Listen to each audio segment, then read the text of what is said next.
It was just a point in my career where everything I looked at, I thought I could see so clearly. I could just see how it was going to work.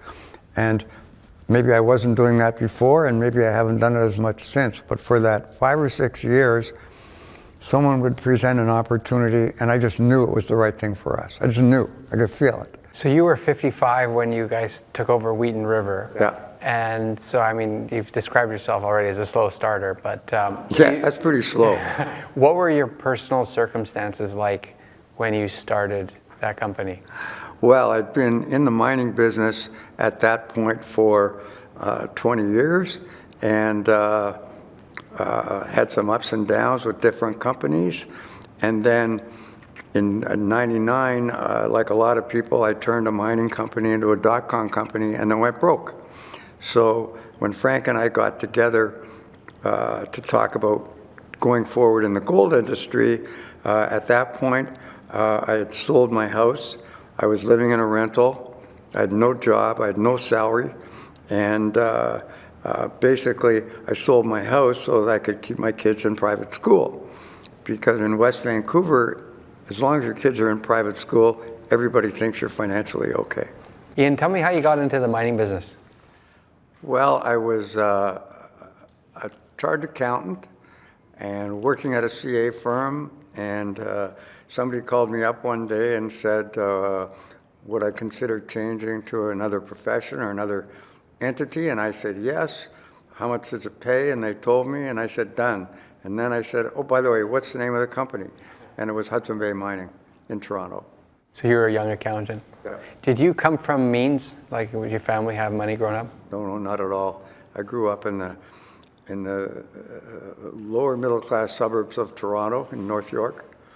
Went to Downsview Collegiate. And for those that don't know Toronto, basically near the intersection of Highway 400 and 401. And I understand that you weren't the best academic student in those days. Is that? That's absolutely true. Yeah, no, I struggled as a student, and I look back on it now, and I really don't know why, but yeah, no, I didn't do very well in high school. I repeated grade 13. I got into U of T. I struggled to get a 3-year degree in political science, and then I went out and started to think about working, and because I didn't have a great degree and I didn't have great marks, I struggled for 5 years, and then I went back to school to get an MBA, and then my life sort of started from there. You worked with some very famous mining entrepreneurs, and can you tell us like what you learned from them? Yeah, listen, totally coincidentally, I spent 10 years with Ike Batista. I spent almost 10 years working with Robert Friedland. I spent 3 or 4 years with Rob McEwen, and then I've been working with Frank for almost 20 years. So the 4 probably best mining entrepreneurs in Canadian history, I happen to get exposed to all 4 of them. And they are much more entrepreneurial than I am, in my view. And the one thing I learned from the 4 of them is that different from a chartered accountant or someone like myself is they have no self-doubt. When you ask Frank about the price of gold, he doesn't think it's going higher. He doesn't hope it's going higher. He just doesn't worry that it won't go higher. He knows it's going higher. And Robert Friedland was like that with a project, and Ike Batista was like that. And so that's what I learned from them. They have their own convictions, and they believe in them so strongly, that's how they convince other ones to invest. So Wheaton River starts out as a cash shell, essentially, and you're the CEO. Yeah. What happened? Why do you think, I mean, it's incredible, the $25 million shell becomes a $50 billion company in 10 years. I don't think it's ever happened that quickly before in the mining industry. Like, you know, what were the beginning key moments for you? And I don't know if you could just tell us a bit about that origin story. Sure. Well, again, Frank and I agreed to work together. The vehicle we found was Wheaton River. I think when we found it, it only had a market cap of 10 million, but anyway. And again, we were so convinced that gold was going to do well. And because gold was only $250 at the time, there was lots for sale. People weren't enamored with the business. And we were so convinced we were on the right track, we just went out and started looking for anything. And the first project we found was the one in Mexico. And we were so convinced, we just went out and raised the money and bought that one. And then the next opportunity came along, we did the same thing there, the same thing there, the same thing there. Now, when you look at the timing, gold went from 250 to 1800 while we were building our company. So that helped us so much. And we just believed more in the price of gold than the other buyers or sellers. And so literally every acquisition we made, all the analysts in Toronto hated it because we overpaid. And then 6 months or a year later, the gold price would have brought it on side and they go, oh yeah, okay, yeah, we agree, that was a good deal. And then we do the next one and it went like that for that whole 5 or 6 year period. So if I recall, the Lewisman acquisition and then Alumbrera, and now you're a significant cash flowing company. How did the merger with Goldcorp take place? So you're right, we'd done Alumbrera, and again, we bought it when the price of copper was 60 cents, and then the copper price moved up to $4. So as the price of copper was moving up, as everyone knows in a copper mine, a change like that in the commodity price has a dramatic impact on cash flow. So during this period of time, after the Alumbrera acquisition, I was asked to speak at the Ontario Prospectors monthly luncheon or something like that. So I went, didn't know anything about it. And just before, a few days before, they called me and said, oh, there's a head table there if you want to invite any guests. So I said, yeah. So I phoned Barrick, didn't know anyone at Barrick, asked if Peter Monk or someone could come, and I can't remember if anyone did. And I phoned Goldcorp, and I'd never met Rob McEwen. And I asked if anyone from Goldcorp. I wanted them to be aware of what we were doing. We were out here in Vancouver. It was changing quickly.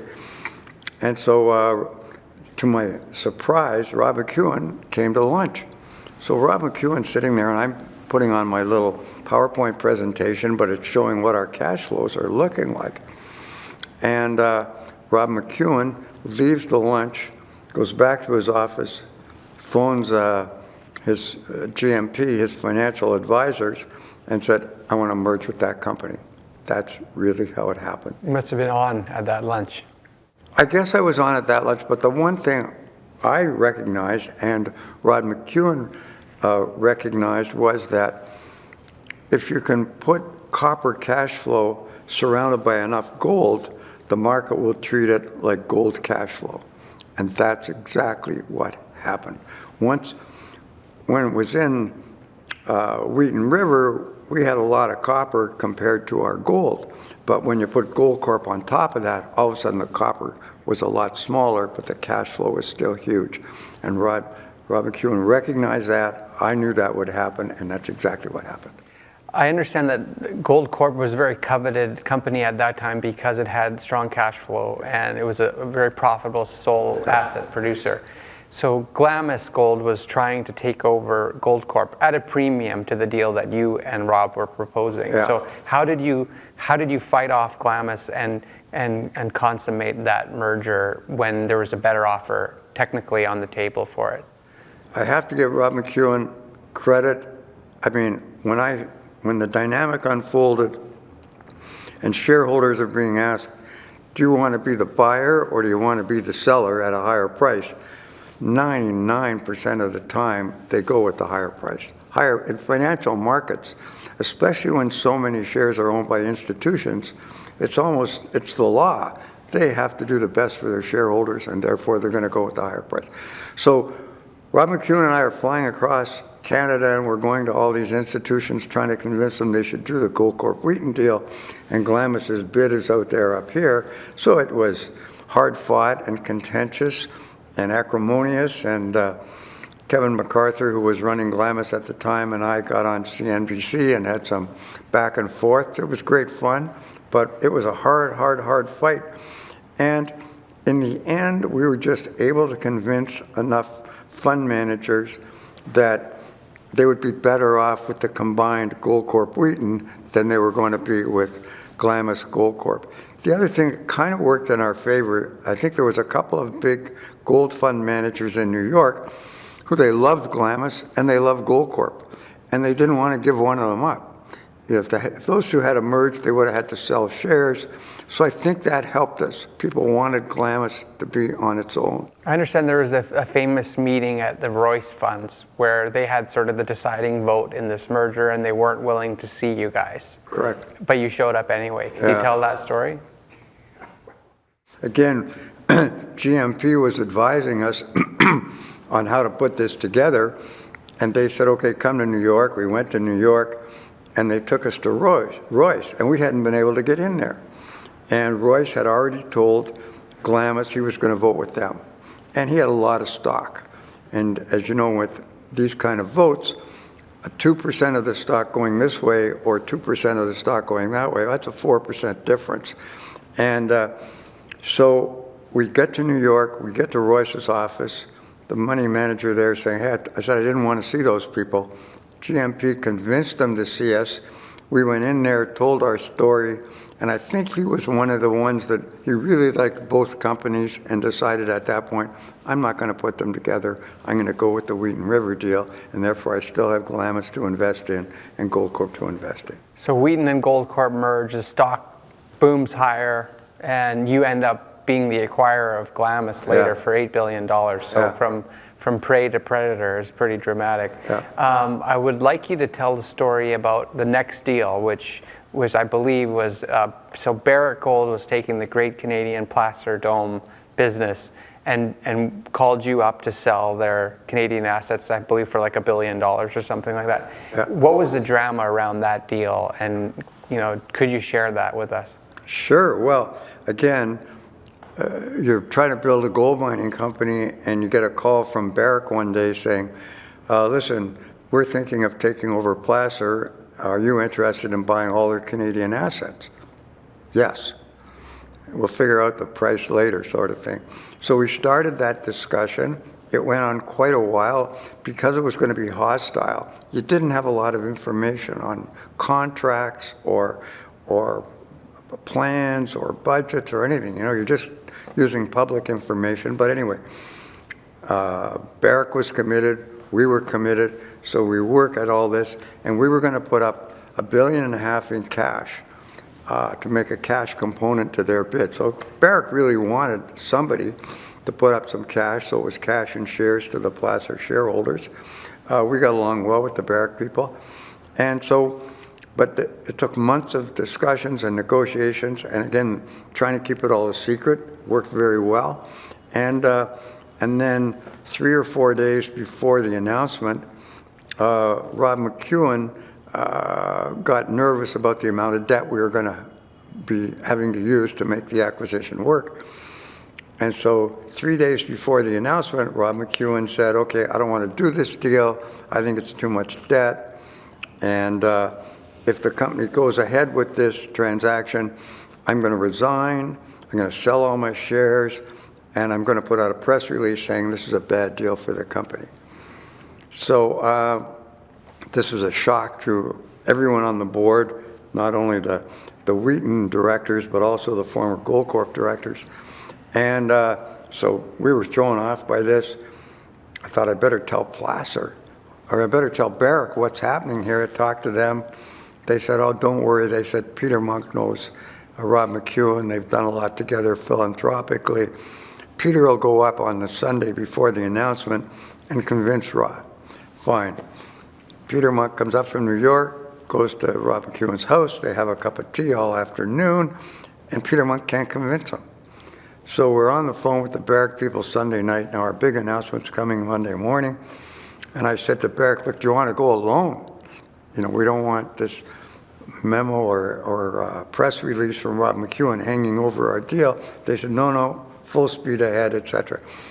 So early the next morning, the phone call from Barrick to Placer, hey, we're going to take you over. Do you want it to be taken over? No. Okay, bang. Press release goes out, all the publicity.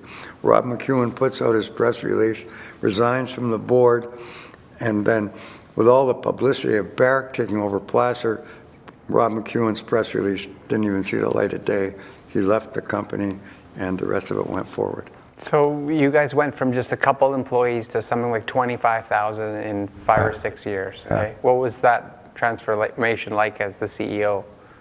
It's a challenge. It's a challenge. You know, these mining communities, like you take over something like Red Lake that's been there forever, and these people all know each other and go to school with each other, and they understand it's a mine that might not last forever, but it's a challenging existence for the employees. When they hear there's a new shareholder and a new CEO, they get very, very, very nervous, understandably. So again, as you say, we did it a few times, and we had a pretty good system worked out, but it's not easy. It's not easy. You want to keep all the good employees. You want to keep them excited and enthused. But on the other hand, you probably promised during your presentations you're going to cut costs and be more efficient and all that stuff, and they know what that means, so it's hard.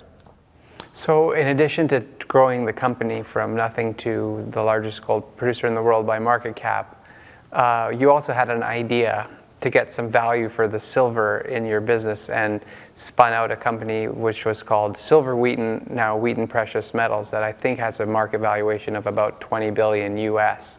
So more than in addition, 20 US, yeah. Yeah, right. in addition to the incredible value creation in your company, this idea, Epiphany, that comes out of Goldcorp becomes one of the largest precious metals companies in the world. You are the visionary and the creator of the concept behind silver streaming and metal streaming deals. I'm just wondering, can you explain how you came up with that idea? Wow. So mining companies for years had been looking for ways to separate the metals in a mine.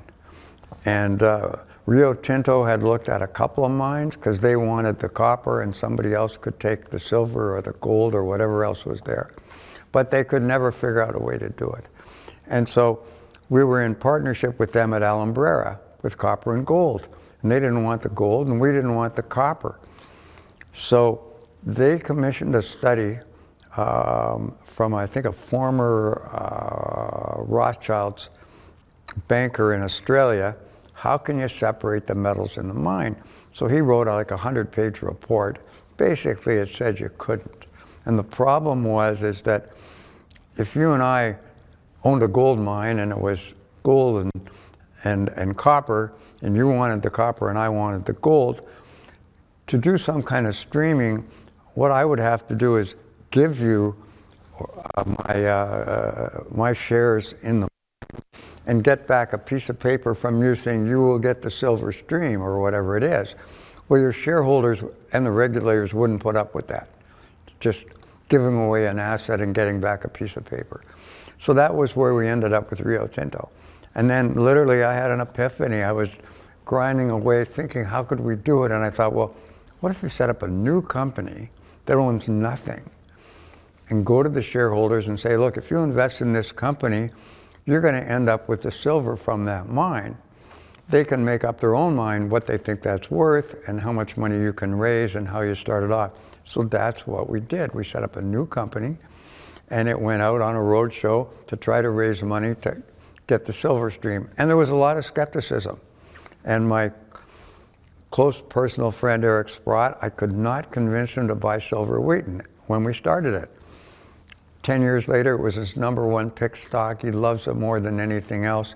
But that's how scary the concept was when we first started. We couldn't get people to invest in it. Then once they saw how it worked, then you're right, then it's been a big success story. What do you think it takes to be a great mining CEO? To be a mining CEO, you don't have to be fantastic at anything, but you've got to be pretty good at a lot of things.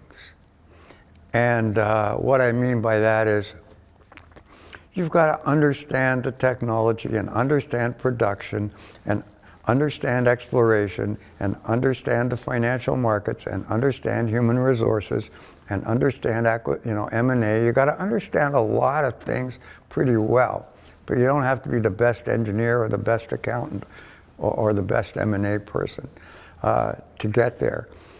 So it takes a general knowledge, and as all companies find when they're looking for a new CEO, the number of people that could step into that position is very small, smaller than you would think. How were you so successful in doing M&A deals? Well, according to the analysts, I overpaid, you know.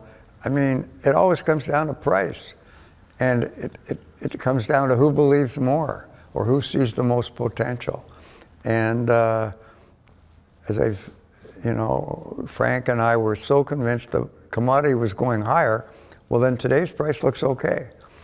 Just getting back to our friends at Glamis, when we bought Lewisman, we didn't know Glamis was already bidding on it at the same time. We didn't know that. We bought it and went on from there. And then we bid on Eleanor, and we didn't know Glamis was bidding on Eleanor, and I guess we outbid them because we ended up getting that. And then when we went to Goldcorp, we didn't know Glamis was talking to them. Goldcorp never told us. We never found that out till the end. And the same thing, we ended up getting Goldcorp, and then the Glamis people came to us and said, okay, we give up. And that's how that happened. Incredible. What would you say we're most proud of from the Goldcorp experience? Oh, wow. Well, creating the largest by market cap gold company in the world, as you say, in 7 or 8 years, I'm pretty proud of that. Pretty proud of that. And I'm very proud of Wheaton Precious Metals. I mean, that was a new concept. You know, as you say, it's worth $20 billion or so US. It's doing very, very well. You know, I put everybody on the board there. A lot of them are still there. I put a lot of the employees in there. You know, Randy Smallwood used to work for me. He's doing an incredible job there. So I'm proud of those two things. Any major regrets from the experience?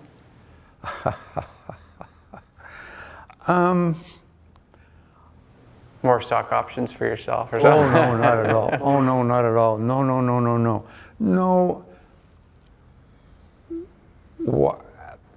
As part of growing Goldcorp, I had to step away as CEO.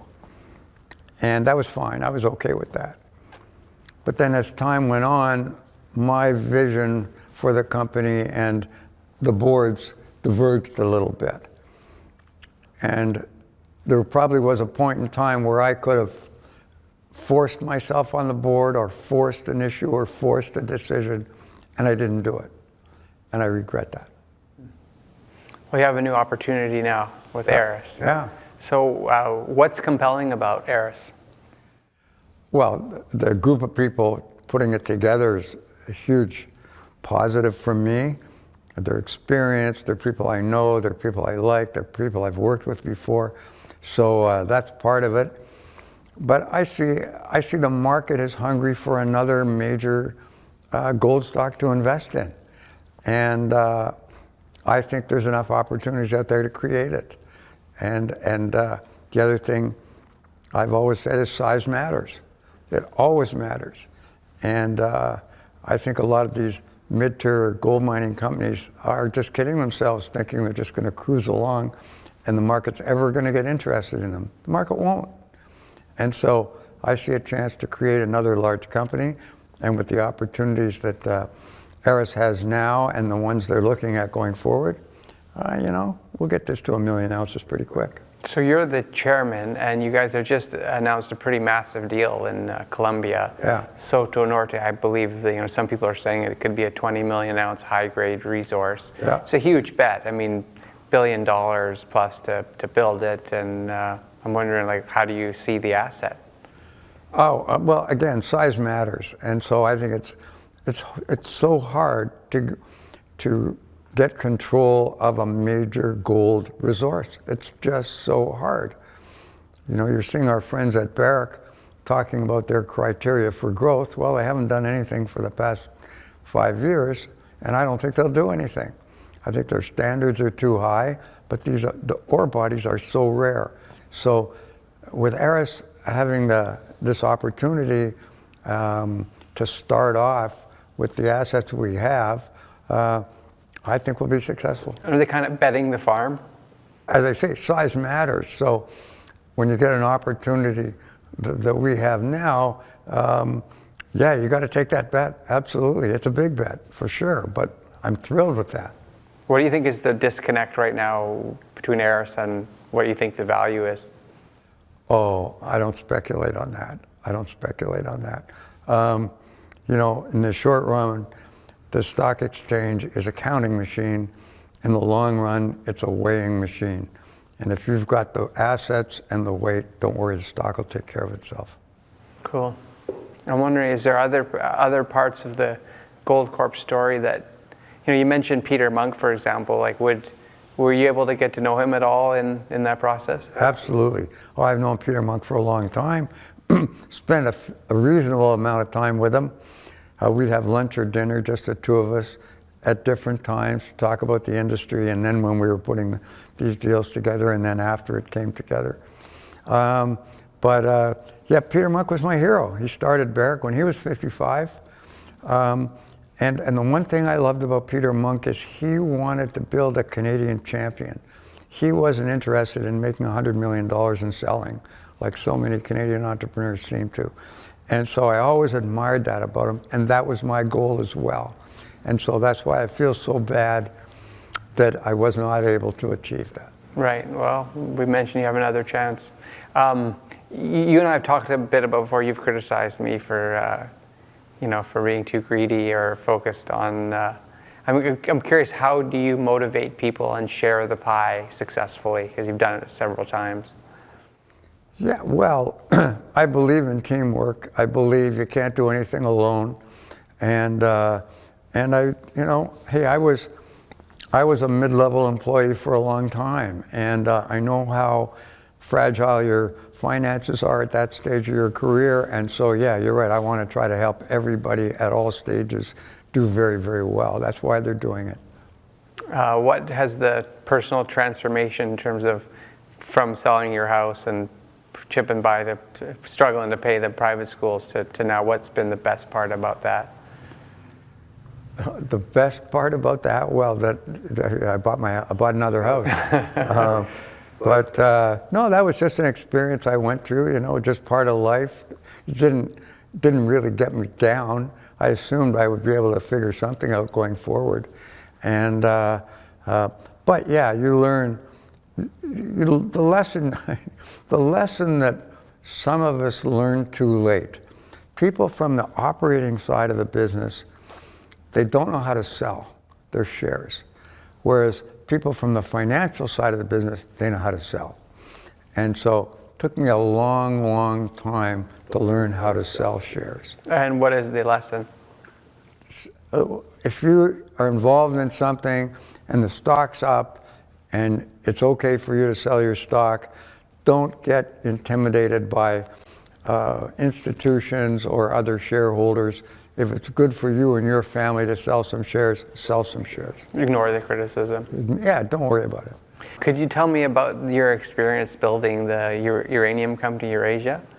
Well, again, I did it with Frank, and it was one of those things that there was a lot of chatter about uranium, and the uranium was going to do well.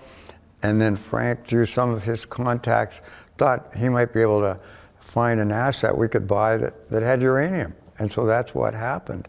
And while we were building Uranium One, the price of uranium went from, $17 to $140. Well, again, we looked like geniuses, but that was just timing.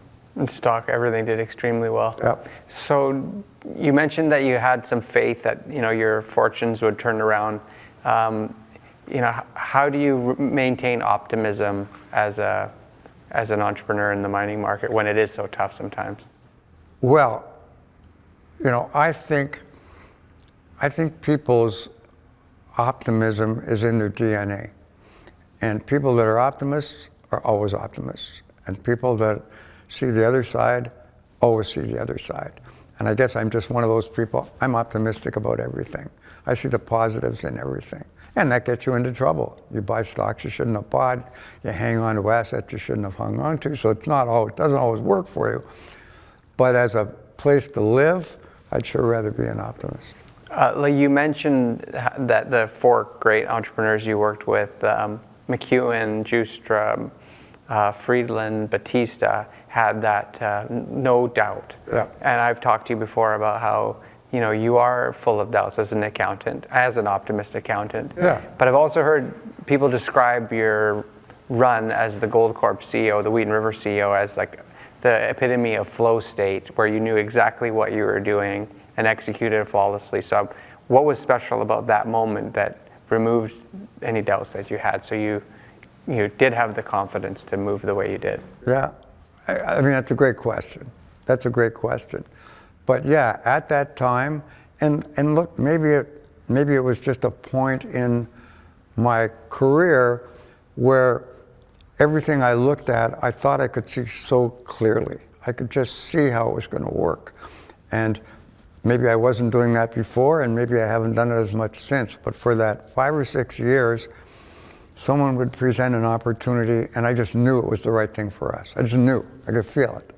And so that's sort of what kept us going. Maybe that's the intuition of a 55-year-old, right? It might be. Yeah. It might be. Yeah. Well, it's incredible speaking with you about it, Ian. Thank you very much. My pleasure, Tommy.